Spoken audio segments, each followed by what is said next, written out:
gluten-free carbonara. I've roasted some spaghetti squash here at 425 until tender. You just spray it with some olive oil, non-aerosol spray, season it with salt and pepper, turn it upside down, and cook it.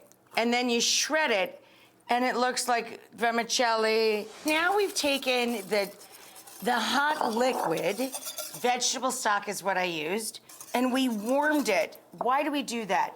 We want to make sure the egg doesn't scramble when we turn it into sauce. So what I've done is add cheese. I used a fat handful, about 2/3 of a cup to 3/4 of a cup each of pecorino.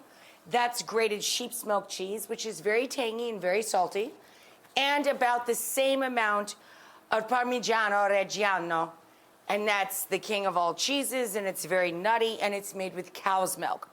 So we added that to the hot liquid and the egg yolks. 3 egg yolks for 3 small squash, 1 giant or 2 medium, right? You want about 6 to 7 cups. I'm turning this down to low. It's barely on.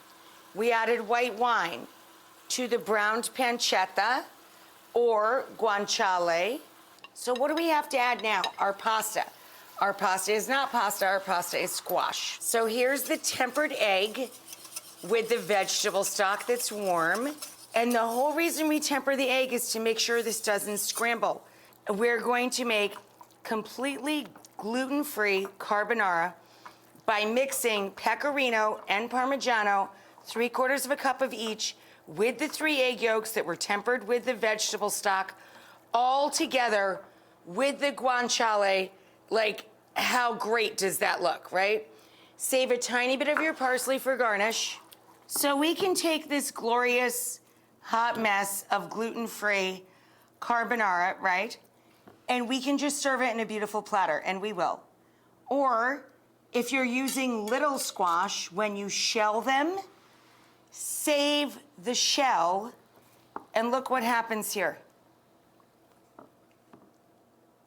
It's an individual little serving boat. Look at that. How cute is that? Come on. And then, family style, also gorgeous.